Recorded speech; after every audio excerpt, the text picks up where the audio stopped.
Hello, I am Amanda Wacker. Hola, I am Melanie Castro. สวัสดีค่ะ I'm Osama Lakpur. Chiripso, I'm Amira Noeuv. And we are the Triplicates. Welcome to the 12th episode of Season 2 of the Triplicates Podcast. We are 3 and a guest, first-generation women of color currently in the second year of our PhD program at the University of California, San Diego.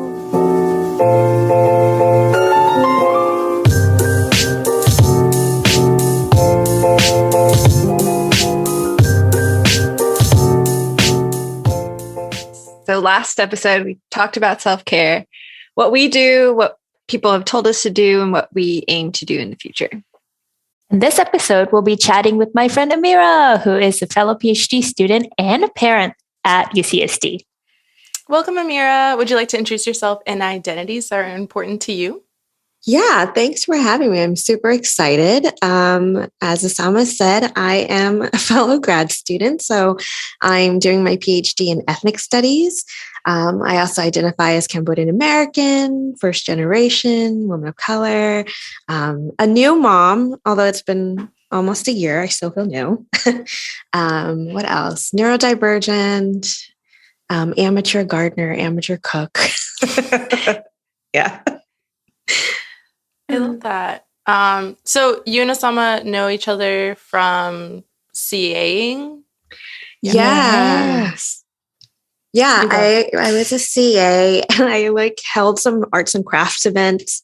And then we just talked about different topics, and Osama came to pretty much all of them, I think. Oh, it's so fun. Yeah. And then we just ended up being in the same organizing spaces, and I don't know. And then we just vibed. Yes. That. Thank you so much for joining us. I guess I could start us off by, beyond introducing your name, your identities.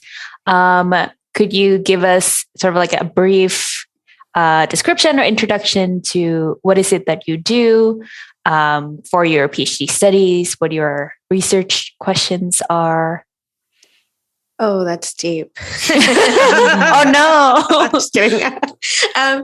So I started out actually doing pre-med psychology because I wanted to be a psychiatrist, decided that it was not for me, and that being, I think, on the patient side of things too kind of influenced my decision. And then I, years later, decided to do international relations. And then in that, learned a lot about different groups in peace and conflict scenarios, and then found that a lot of the accounts kind of related to my background story and my family's history. So long story short, right now I'm doing my PhD on transgenerational trauma, but less focusing on the negative aspects and more on the healing, the resiliency of second generation Cambodian Americans. Just looking at different ways, kind of thinking about how to decolonize the work of global mental health or global health in general. Yeah. I think this is the first time we've had someone not a biologist on the podcast. Oh, yeah. We love that. As for a research question, I don't know if I have any solid research questions. Relatable. That's okay. Right? It's not an interview by any means, but I think it's really neat. Every time I talk to you, it's completely different world from what I do. And there's so much going on. Speaking of being in a different world, one of the big goals for this episode was to learn about your experience being a grad student and a parent and how all of that is going. So I guess, where do you usually start when talking about this type of topic? What's it like? It's going. No, today's actually good. We actually just had our babysitter start. It was her first day today. And I think after a year of not having childcare, it's been a relief. So it's a lot of walkthrough, but we're super hopeful. And again, Osama was the one to connect us. So it's working out. And so we're excited about that. Yay. I love Amber. Shout out to Amber. I'll make her listen. That's great. Yeah. Wait, so what year in your PhD are you? Like you had your child during... Yeah, so I'm a third year right now. Okay. That took a while to think. And I had her during the pandemic. So second year, the end of my second year. So it was planned. I was like, okay, if it's going to happen, it's going to have to be after courses. Mm-hmm. And it was like the last quarter. So I was like, screw it. Let me just do it. Yeah. I can do it. Yeah. So after courses, so I guess I'm only aware about what a biology PhD entails in terms of like interface or like having to physically be somewhere. A lot of our work is done at the bench. Yeah. If you're a wet lab scientist. But I guess is it the first year mostly where you have courses and you have to physically be somewhere to fulfill your PhD requirements? Yes. Sorry. And no, go ahead. After that, are you able to kind of like do your thing and go places as you please and like write and research, etc.? Yeah, I think it's dependent on your research. And then also I think just with the pandemic, it's a little wonky. So we had, in-person classes for the first year, but typically you would have, in-person classes for the first 2 years. And then after that, it's almost independent. Which has its pros and cons. And so, yeah, it depends on like your field work or what you're doing. A lot of people do like border work. And so that takes you out to mine's not really. And I've actually have been able to make connections and do my work remotely. And I actually got closer to my community because of that online format. And then kind of like the Zoom, world just made everyone more comfortable to like meet each other like this and get comfortable. And so we were able to foster like pretty deep relationships during the pandemic with people. So yeah, I think because like we're not tied to the lab or anything like that, I think it makes it a little bit easier to, for me, make that decision. But I think even still, even if I had to, I was in the mindset of like, if I'm pregnant and I have to TA, I'm bringing my child to office hours and the class if I need to, like it's going to happen. So yeah, I mean, and then I got my feisty little girl and I was like, maybe that's not going to happen. Maybe we'll have to like support, students with dependents another way. Yeah. Do you have a like PI? Like, do you have someone that you were working directly under? Yeah. So I have a faculty advisor, and that's the chair of my committee. And yeah, she's, Professor Yen Espiritu. So very, distinguished in the field and just very understanding too.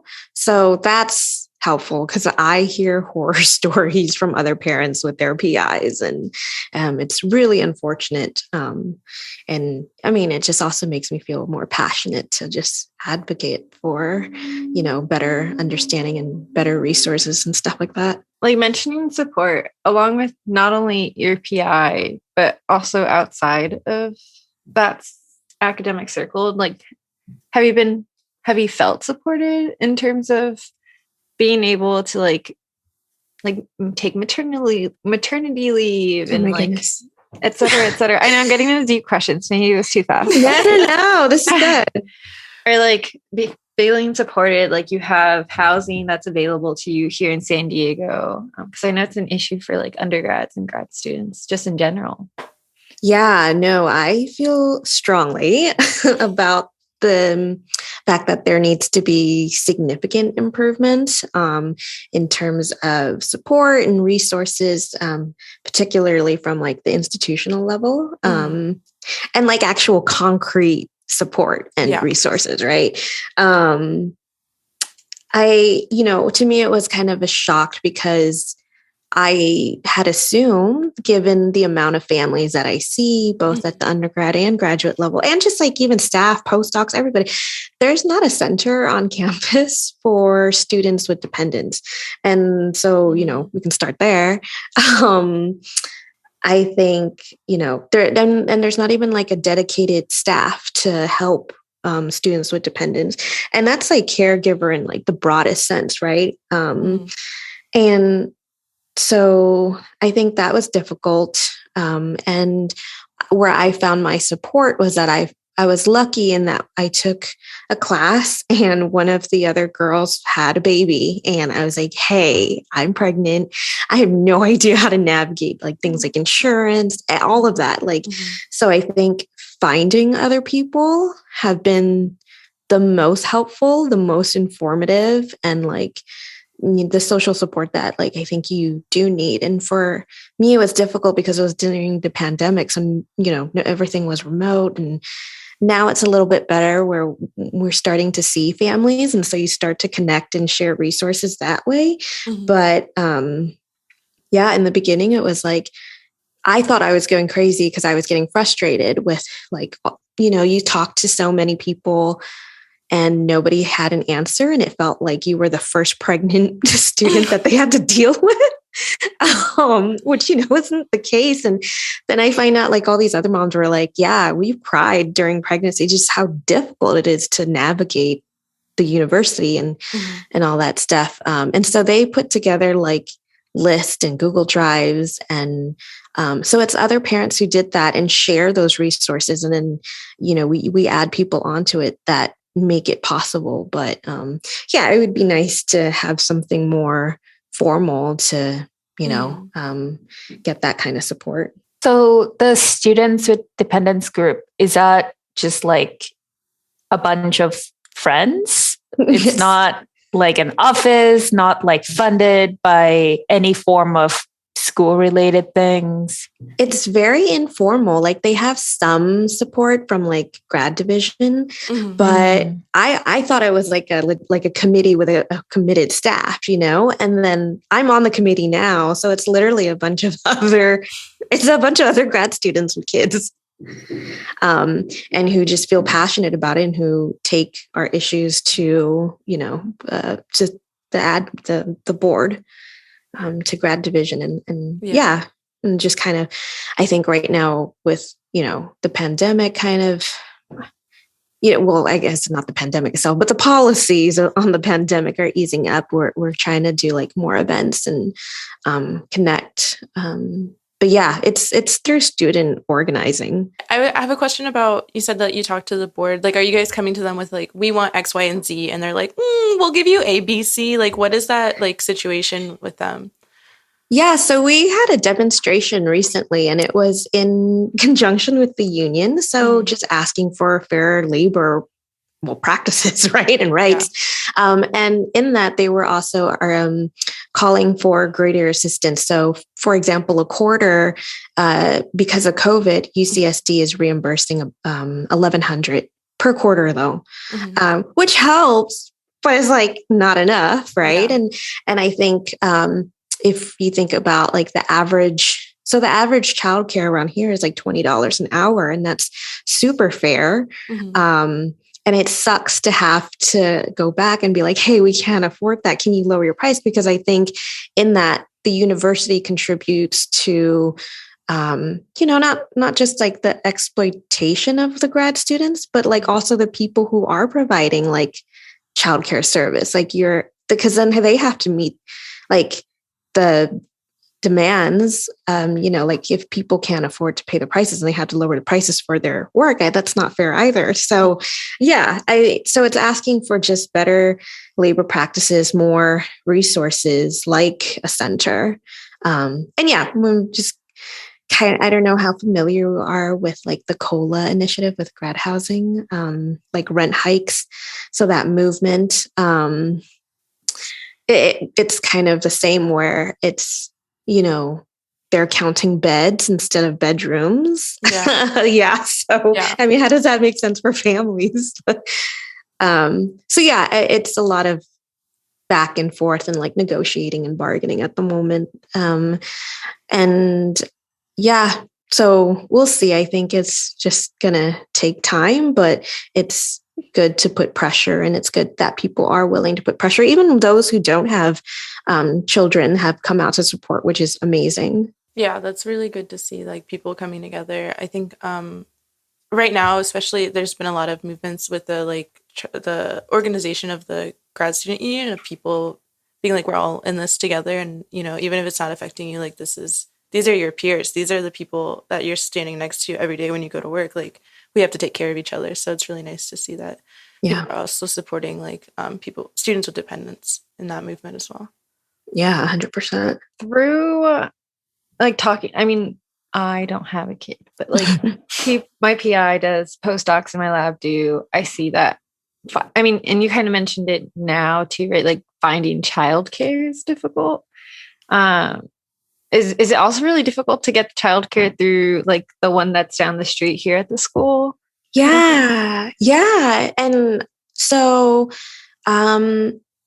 I have her waitlisted there. Mm-hmm. It's a 2-year waitlist. So 2 years. Yeah, it's 2 years. So, and that's like minimum. So, if you're a master's student and your program is 2 years, like good luck, right? Yeah. And then it's also income based. And so the tuition, I think per month is around $2,000. Yeah, it's insane. So yeah, exactly. And plus some, right? So it's like, okay, again, here's presented like the resources, but then again, it's not really accessible. Yeah. So yeah, that's part of the issue. We've been looking, but as soon as like a person becomes available, they're like, oh, I can nanny certain times. Literally on Facebook, it's like 60 comments within like half a day, because that's how much people need childcare, and especially now, while we're like still working kind of hybrid. But yeah, it was difficult, I think. I mean, but then I feel like we need to give ourselves credit for being able to have done it for a year. So sometimes my husband gets really angry about it, but I'm like, hey, we've done it for a year though. Like, I don't know how, but we did it for a year, for us, it took like a while. So we do this thing called our power hour. And basically we switch every 3 hours. So 3 hours, I'll try to get everything done, TAing, job, school, everything done in that 3 hours. And then he watches the baby for 3 hours, and then we switch. But then, you go from like sometimes putting 10 hours a day into your work to 3 hours. It's like super like minimal. It doesn't even make sense. But, I mean, I guess his school and, his support has been less than mine. So that's been difficult. And then when I had her, it was the end of spring quarter. So it was nice to have that summer to like bond and to not have as much responsibilities for me. But yeah, I mean, that's another thing we could talk about too, is like maternity leave, which is insane. Yeah, how does that work? Because it's like, for us, I think if we don't work, we don't get paid. So how, like, do you get a full stipend? Do they cut any of it? Like, how long do you get? Yeah. So if you're a student worker, you get like full-time, not full-time, I think it's at least 20 hours. Mm-hmm.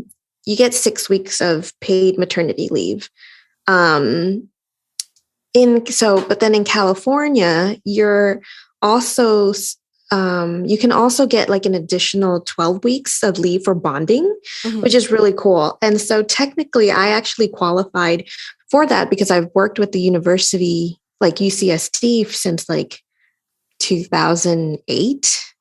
Wow. Yeah. So I've been here forever.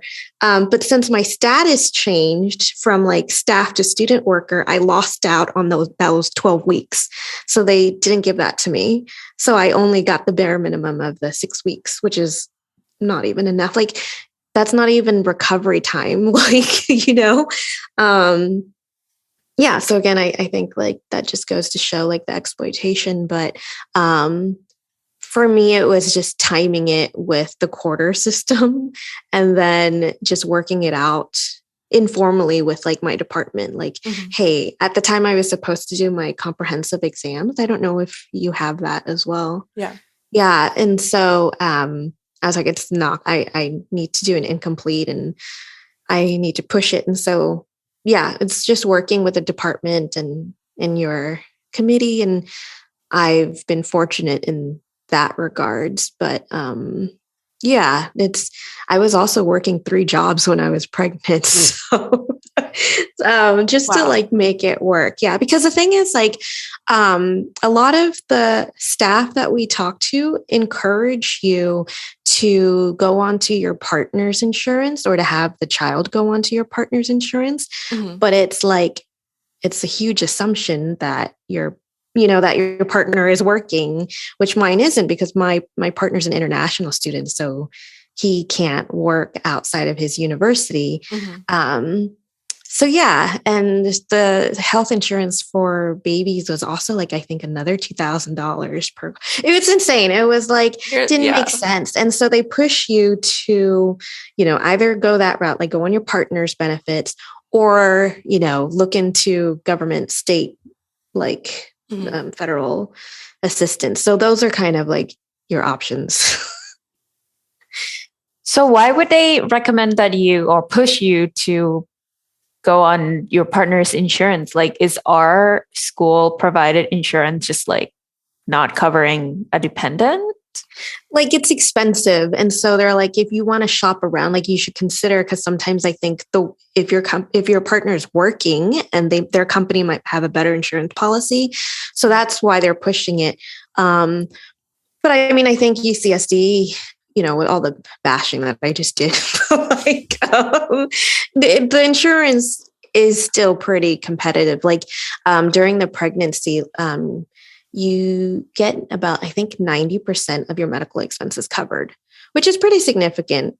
But then again, 10% looks differently for everybody too, and everybody's like journey. So mine wasn't like, I didn't have a super difficult pregnancy. I had a difficult postpartum, but there were some out of pockets that were still in the couple of thousands, but a couple thousands is still a lot to some people, Yeah. So that 10% looks different if you're, knock on wood, like a parent that had a child that had to be in the NICU. Like, what does that look like? So I think, it's generous, but I think it's gonna vary. Yeah. Are there any like myths or stigmas about being a student parent that maybe you hear and you're like, that's not the situation at all? Do you know any myths or stereotypes that I can break or confirm? I don't know. Well, one of them is that you don't need to sleep. Yeah. Because the baby wakes you up. Yeah, I think it'll be dependent on your child. I'm a night owl. I could do this. It was so different. Like, it was so different. I think kind of going back to that whole 6 weeks thing, it feels like it takes a lot longer to recover than 6 weeks. Yeah. Like physically, emotionally. For me, emotionally was probably the more difficult hurdle. And then I think with COVID and just pregnancy, like I put on 40 pounds and that kind of made it difficult for like walking and things like that, like movements. So I have been having hip issues. And no one really talks about this. And so I thought I was like weird, like I was like, am I the only one? Because I was like, everyone just seemed to like quote unquote bounce back. Yeah. I'm like, I have not been bouncing back. So yeah, I don't know. That's been difficult. And so I don't know. And I didn't know what the postpartum journey was supposed to look like. And then you go from like having appointments every week to like one appointment afterwards, and then that's it. And I'm like, okay, well, I don't know how to deal with it. Like it's my first one. So I think that's hard. I think it's also for me, like during the pandemic, because no one saw like the physical change, like the belly that you get like voices of support, but you constantly have to remind people and like really advocate for like your boundaries and the expectations, because I'm like, I literally can't do this. Like, so yeah, I think that was hard, but I think also like, I think like I'm voicing all these challenges, but I also feel like maybe people think, well, you chose this, so, like versus seeing those problems as a challenge themselves, it's like that choice becomes like the fixation. So I think that that's hard, but I think like I've been told before by male counselors that if I wanted to go to grad school, or that if I wanted to be a parent, then grad school probably isn't the good choice for me, or that because and I've also had a psychologist tell me that because I have ADHD and bipolar and I have a hard time, with school, that maybe grad school wasn't for me. And especially if I wanted children, because I'd have to go off my meds. And so, yeah, that kind of almost deterred me. Yeah. Because it kind of puts you like, you can either have one or the other. You can't have both, which isn't true, right? There's so many of us who are doing that. And I think I've had, I had a mentor who was like the director of the nursing program at UCSD. I think she's retired now. And she was like, I was like going to school in the South, like in this age when women didn't even get their PhDs. And I had a baby during that time and it worked. So, yeah, I think that's like probably the biggest myth. Like, even though there's all these challenges, I think you can still make it work. Yeah. Can I say my female undergrad PI that I worked under, she had 2 kids during grad school. And she told me the best time for you to have kids is during grad school because. Oh, I think so. Yeah. And it's like, and I'm like, clock is ticking. I got 3 years left. No prospects. Okay, hold on. Why 3 years? But yeah, so like also in my lab, so it's we have a postdoc who's like, she just started her postdoc and she's like, they've been married for 10 years. They were like doing a long distance relationship. Now they're together. Husband's like, he got a big boy job and he's like, okay, time to have kids. And she's like, there's never a good time for me to have children right now. Like I'm in a postdoc. I need to be productive. I can't take 6 months off. I like work with all these really harsh chemicals, like not great for a baby probably. Like, so I'm just like, this is so stressful. And when you're early faculty, the first 5 years, you got to be super productive. So like, what am I supposed to wait till I get tenure? Yeah. Maybe in this job market, if there's even a tenure track position for me when I graduate, like it's like ridiculous. There's not ever a good time. So you just got to pick like, what's the biggest, like the smallest L I'm willing to take right now. And it's like, I'm going to be broke in grad school and like try to figure this out. Like, okay. Yeah. No, I feel you. I mean, I've been complaining and I've been saying about all these challenges, but I kind of agree. Like the best time is during grad school because you're still like afforded some flexibility with your time, at least. Yeah. And yeah, so I mean, again, I imagine it'd be different if you're working in those environment, right? But I still think, I mean, there's no good time. So there's always going to be something that comes up, right? And I feel like also I've waited long and I feel like I can't like, my biological clock is ticking. So I can't really like push it off and I don't have the means to like go the alternative routes, So yeah, I think about that and I'm like, well, the insurance, like, I mean, I don't know. I also feel like I'm a first gen student. I grew up broke. My parents probably had me under just as rough, if not like, more challenging circumstances. And I'm okay. Like, so, you made it here. We're chilling. Yeah. So, she'll be okay. Yeah. I saw a tweet or something where it's like, you look at your parents first gen immigrants over here and you're like, you raised 2 kids off of this? And I can barely survive? Like, bro, that's what I'm thinking. I was like, I don't know how my mom raised 2 children. I think I make more than my mom made, like, when I was raising, like, when she was raising us. And I'm like, and we were over here crying in Walmart about some toy. You're just trying to put food on the table. Yeah, so I was like, I don't know. I feel like my parents did. I don't know. I was like, I'm used to being poor. I shouldn't have to be used to this, but I am. Yeah. So I think that, I don't know, like that background makes it a little bit easier than I probably imagine it would for some other folks who probably haven't been in similar situations. But, you know, I also feel like I'm also at a point in my life where I have the right to demand for sufficient support, you know? So that's also one reason why I'm like, I'm going to do it because I'm going to figure a way out. And if not, I'm going to ask for it because, you know, especially like all that we're doing and like producing for the university and our contributions to school. Like I'm not even asking for a lot. I'm just asking for like sufficient. Yeah. Yeah.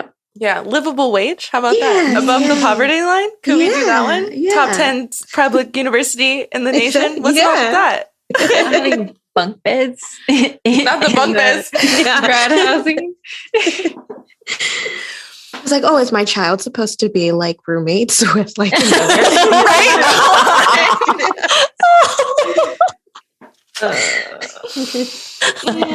Yeah, I don't know who said that was okay. I don't know who told them. A mess.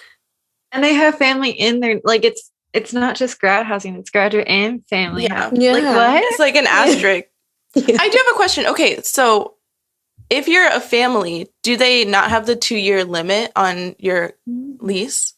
Oh, that's a good question. They do. Yeah. So I've seen, it's actually heartbreaking and I don't know so I'm not going to say who it is, but I saw someone had commented, she was a single mom.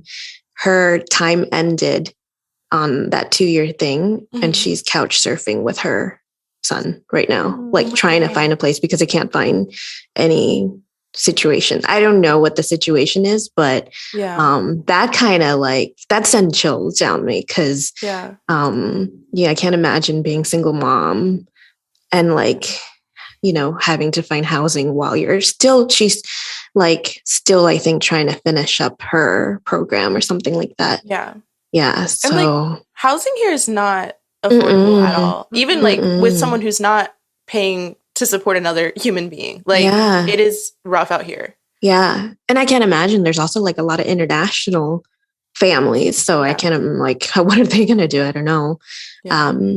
I am fortunate that I am on the Shores program. Yeah. So it covers through my entire program, but it was also something that I had to negotiate. And I said, you know, this other school is offering me more. Like, what can you do to give me? I need housing. I need to get relocated. And I think that's also something that they don't tell you when you apply to grad school. And I didn't know is that you can negotiate your financial package.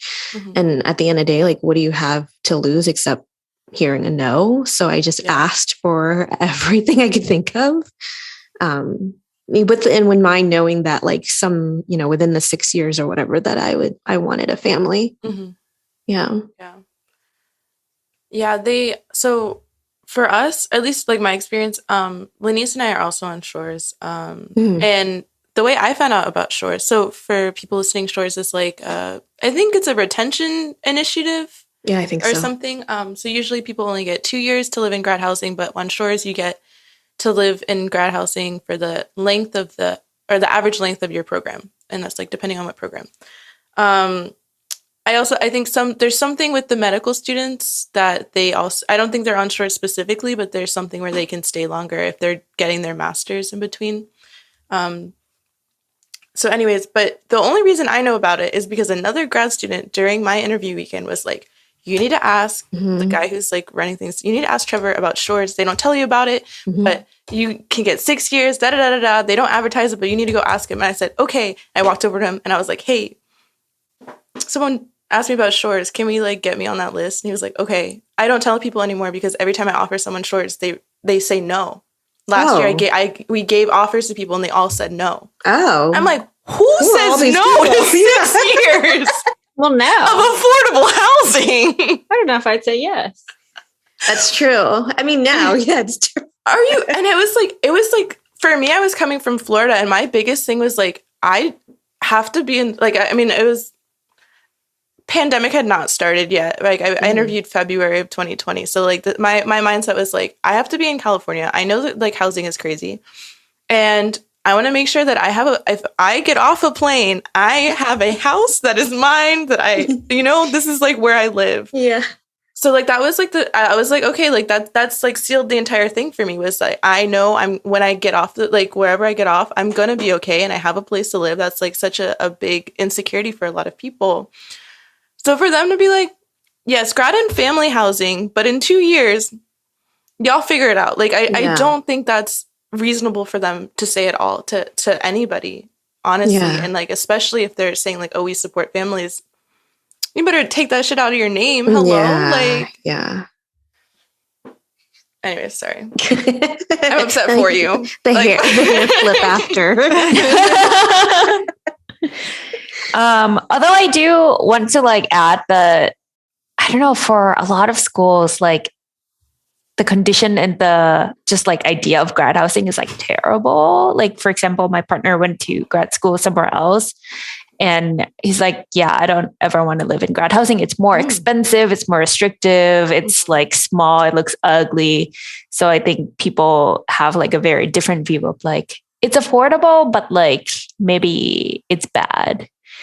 But now, like, given all the prices of everything going up around here, I'm like, it's okay. I will live in a shoebox. Yeah.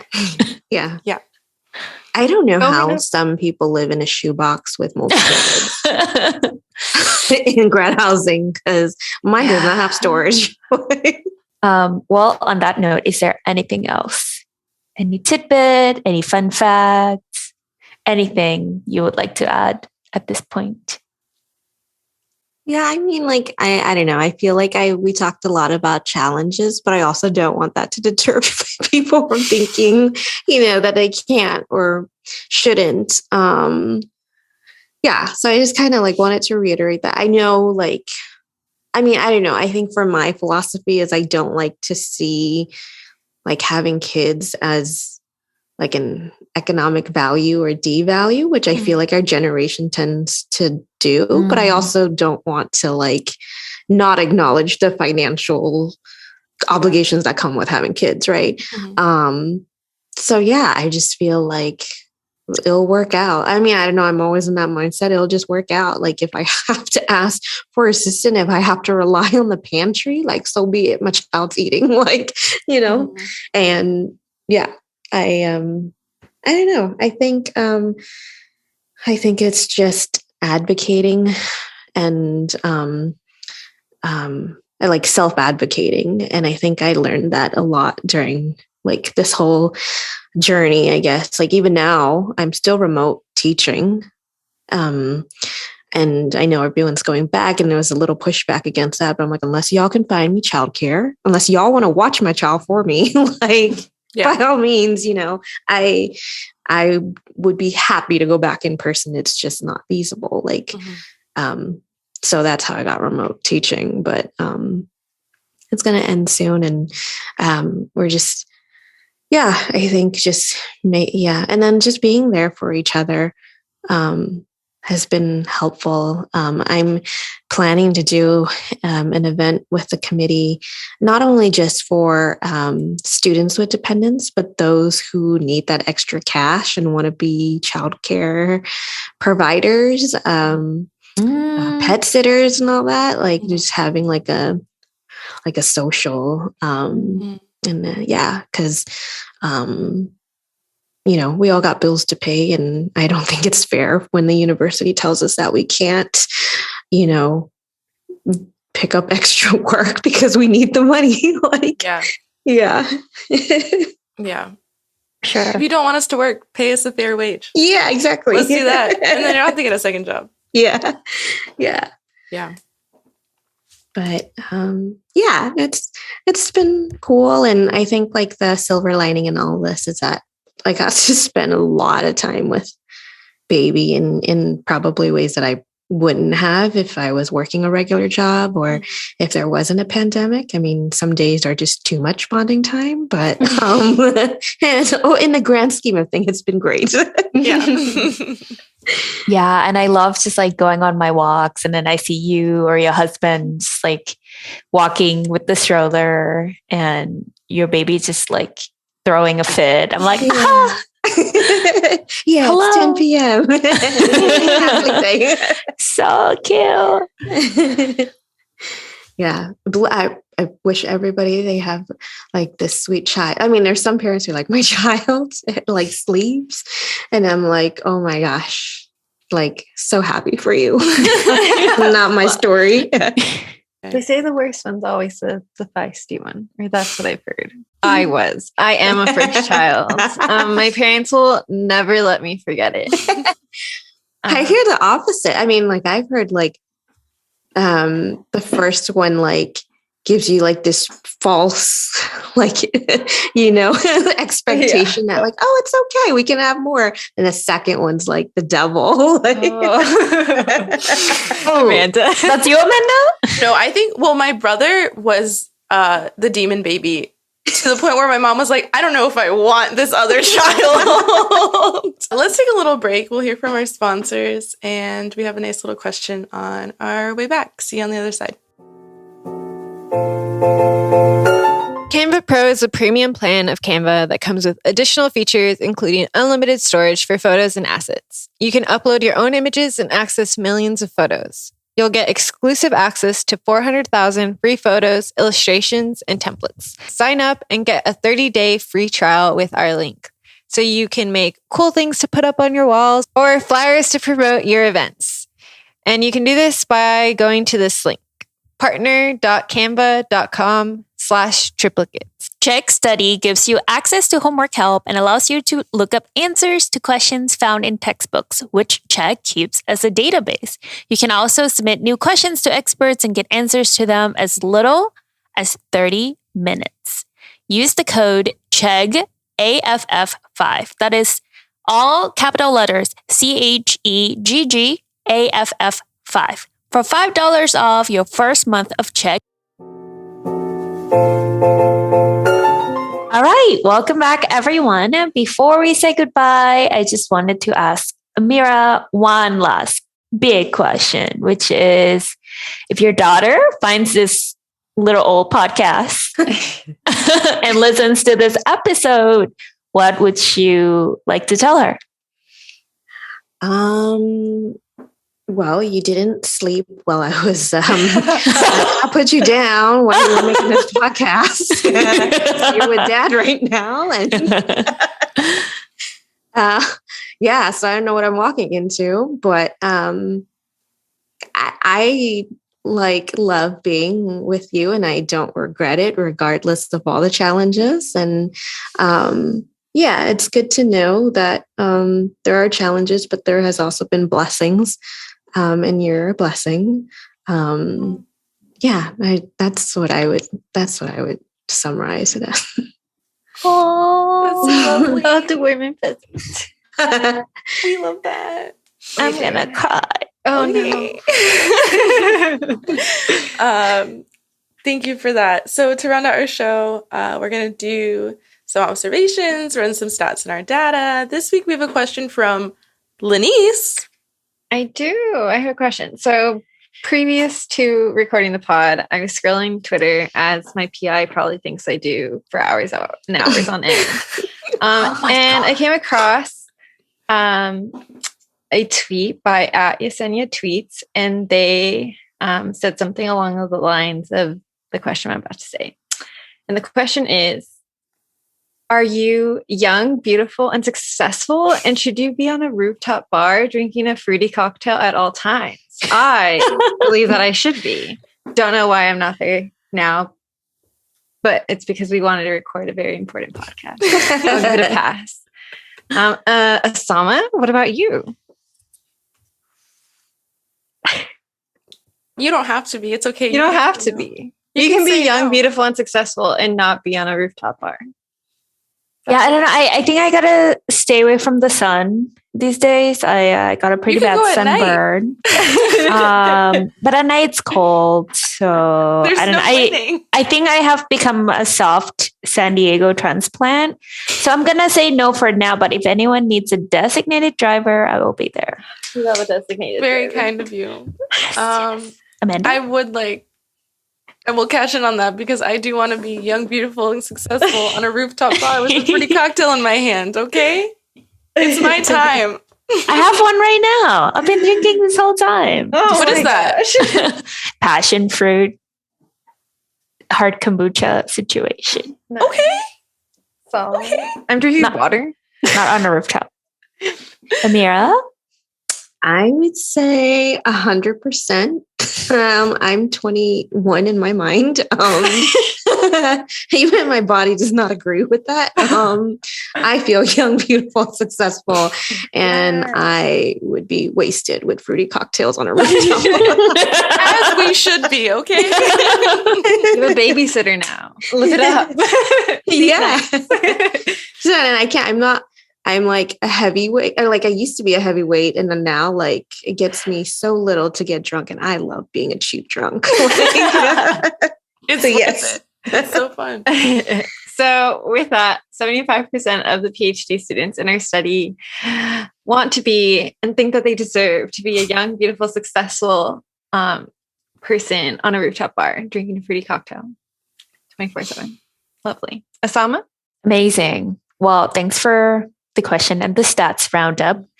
So, like every episode, once again, if there's any topic or any interview or question you would like us to cover, or literally anything you want to hear from us, just reach out.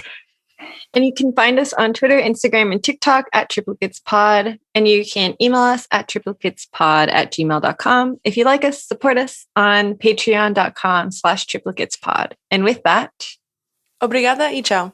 gracias y adios. ขอบคุณค่ะ Bye. เอาขึ้นจริบซัว or จริบเลีย